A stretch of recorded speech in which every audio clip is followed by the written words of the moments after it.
जय माता रानी। दोस्तों, मैं नीता विक्रम चैनल में आपका स्वागत करती हूँ। माता रानी के नाम का जयकारा लगाएं। कमेंट सेक्शन में जय माता रानी, ओम नमो भगवते वासुदेवाय अवश्य लिखिए। आप सभी का कल्याण होगा, सभी तरह के मनोवांछित फलों की प्राप्ति होगी। अधिकस्य अधिकम फलम, अधिक मास में अधिक से अधिक फलों की आप सबको प्राप्ति हो, इसलिए मैं आपको पुरुषोत्तम मास का महात्म्य सुना रही हूँ। श्री हरि विष्णु भगवान के चरण कमलों का ध्यान करते हुए इस पुरुषोत्तम मास में इस कथा को आप सभी सुनिए। इसे सुनने मात्र से बिना किसी उपाय करे पुण्य फलों की प्राप्ति होना निश्चित है, इसलिए इसे श्रद्धा और भक्ति के साथ आप सभी को श्रवण करना है। चलिए विष्णु भगवान का ध्यान करते हैं। शांताकारं भुजगशयनं पद्मनाभं सुरेशं विश्वाधारं गगनसदृशं मेघवर्णं शुभांगं लक्ष्मीकान्तं कमलनयनं योगिभिर्ध्यानगम्यं वन्दे विष्णुं भवभयहरं सर्वलोक एकनाथम। पूरे लोकों के एक ही नाथ हैं श्री हरि विष्णु भगवान। इस तरह के विष्णु भगवान का ध्यान करने मात्र से इस जगत में सुख सौभाग्य की प्राप्ति हो जाती है। और खासतौर पे पुरुषोत्तम मास को श्री हरि विष्णु का मास बताया गया है। इस समय श्री हरि विष्णु की वंदना करने से, उनके निमित्त दान पूजन सभी तरह के कार्यों को करने से विष्णु भगवान शीघ्र अतिशीघ्र प्रसन्न होते हैं और इस जन्म में सभी तरह के सुख सौभाग्य की प्राप्ति कराते हैं।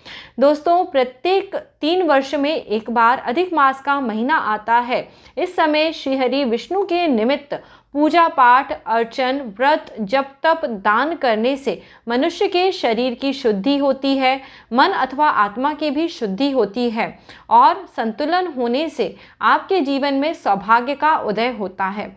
तो जो लोग भी अपना सोया भाग्य जगाना चाहते हैं, वह इस मास में श्री हरि विष्णु के नाम का स्मरण, जप, तप, दान और ज्ञान का अर्जन अवश्य कर लें। यह सबसे आसान विधि है श्री हरि विष्णु की कृपा प्राप्त करने की। और पुरुषोत्तम मास का महात्म्य सुनने के लिए नीता विक्रम चैनल से ज़रूर जुड़े रहिए।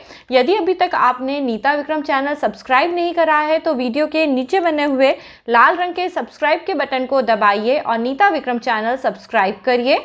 ऐसा करने से व्रत पूजा पाठ संबंधी सभी जानकारी आपको निःशुल्क प्राप्त होंगी।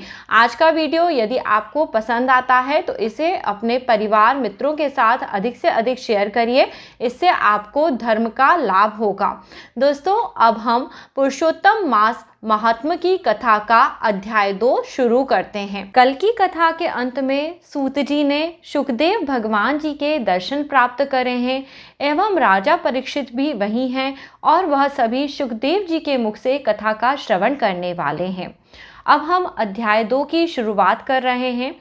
सूत जी बोलते हैं, राजा परीक्षित ने भगवान शुकदेव जी के मुख से पुण्य बढ़ाने वाली श्रीमद् भागवत जी कथा का श्रवण करा है और इसे सुन के राजा परीक्षित को मोक्ष की प्राप्ति होती है।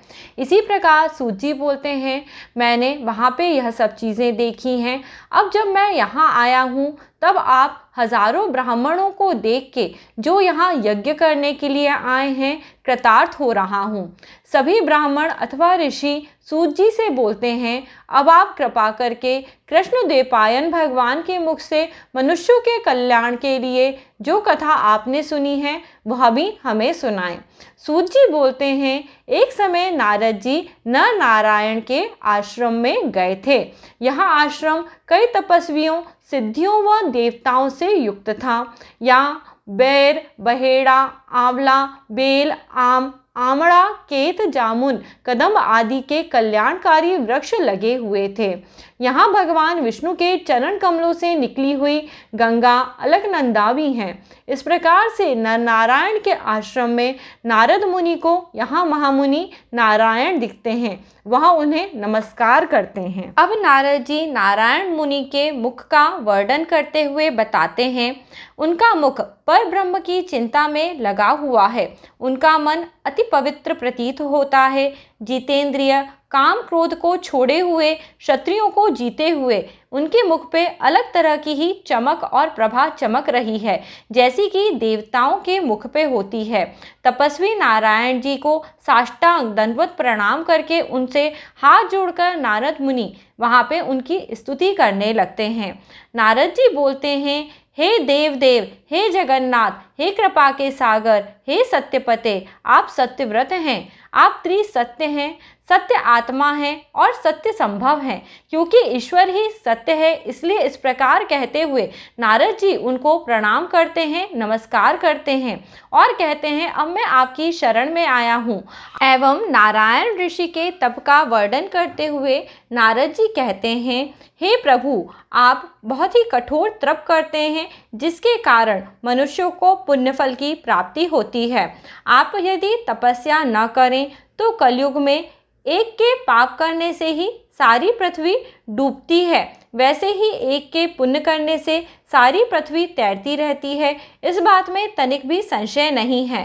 पहले सतयुग में एक के पाप करने से सभी लोग पापी हो जाते थे, परंतु कलयुग में ऐसा नहीं है। केवल जो पाप करता है वही पाप में लिप्त होता है और उसका भोग करता है। हे भगवान, कलयुग में जितने प्राणी हैं सभी विषयों के आसक्त हैं।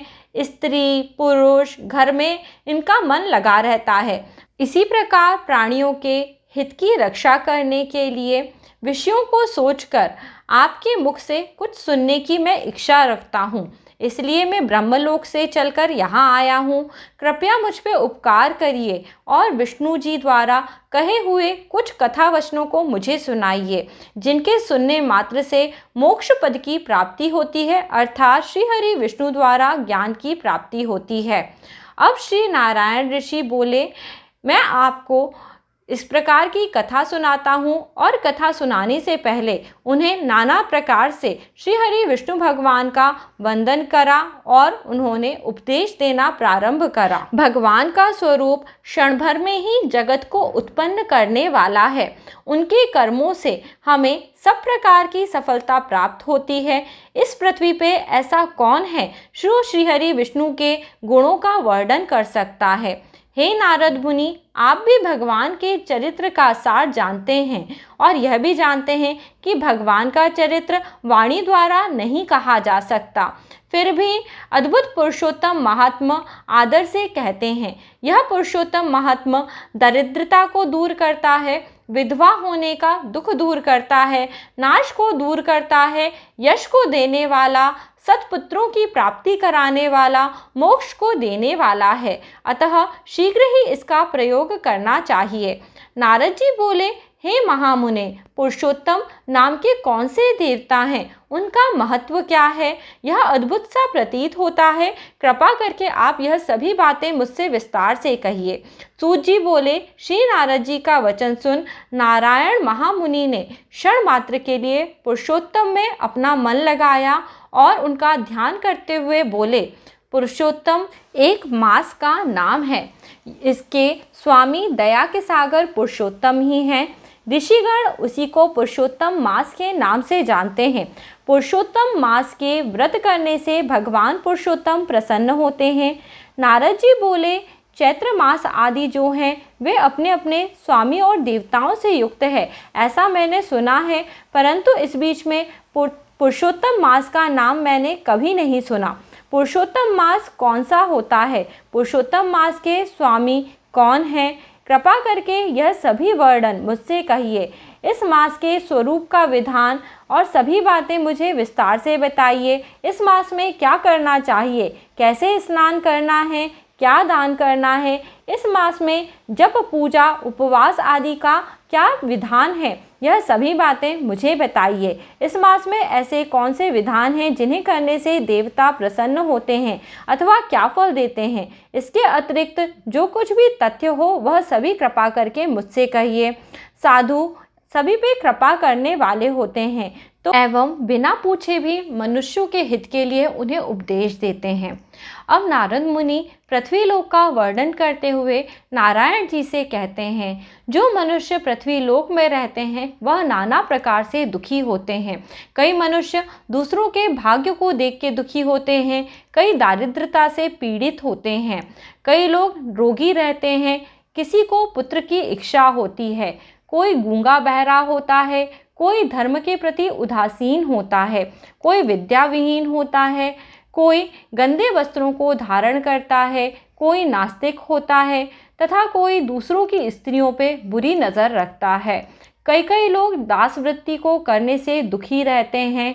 वहीं कई लोग अपने शरीर के कारण अत्यंत दुखी होते हैं। उनका शरीर बहुत क्षीण होता है, वह टेढ़े मेढ़े अंगों वाले होते हैं, अंधे अथवा कुरूपी भी होते हैं। कई लोग अपने मन के कारण नाना प्रकार के दुखों को भोगते हैं। उनके इष्ट का उनसे वियोग होता है, मित्रों से वियोग होता है, स्त्री का वियोग उन्हें सहना पड़ता है एवं माता पिता से भी विहीन हो जाते हैं और सदैव शोक एवं दुख में पड़े रहते हैं। इस प्रकार से मनुष्यों के जीवन में नाना प्रकार के दुख होते हैं। कई स्त्रियां वैधव्य को प्राप्त करती हैं, कई को संतान की प्राप्ति नहीं होती। अंगहीनता एवं अलग अलग प्रकार के रोगों के कारण इस लोक में लोग दुखी होते हैं।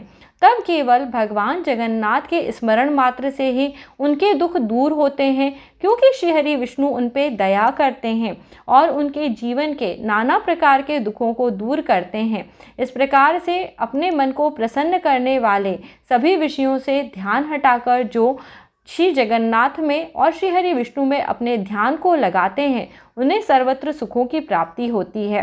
जब नारद जी ने इस प्रकार से वचन बोले, तब वहाँ बैठे हुए नारायण जी का चेहरा चंद्रमा की तरह शांत हो गया और महामुनि नारद के मुख से सुने हुए वचनों को सुनकर वह गंभीर हो वचन बोलने लगे।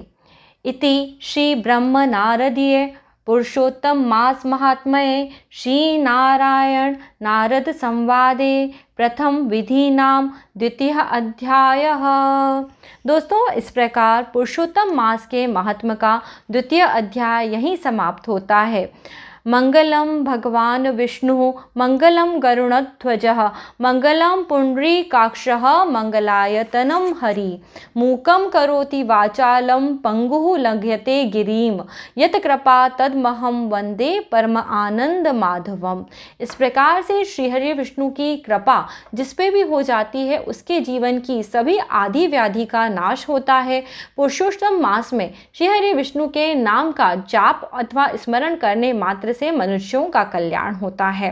तो दोस्तों, यदि आपको पुरुषोत्तम मास के महात्म की कथा सुनकर अच्छा लगा है तो इस वीडियो को लाइक ज़रूर करिए एवं मुझे कमेंट करके बताइएगा ये वीडियो आपको कैसा लगा है। इसी प्रकार धर्म संबंधी ज्ञानवर्धक जानकारी प्राप्त करते रहने के लिए नीता विक्रम चैनल से ज़रूर जुड़े रहें। अगला वीडियो लेके आपसे जल्दी ही मिलूंगी। तब तक श्री हरि विष्णु का ध्यान और स्मरण करिए एवं मेरे नए चैनल नीता विक्रम फैमिली को भी सब्सक्राइब करिए और इसी तरह मेरे साथ जुड़े रहिए। जय माता रानी दोस्तों।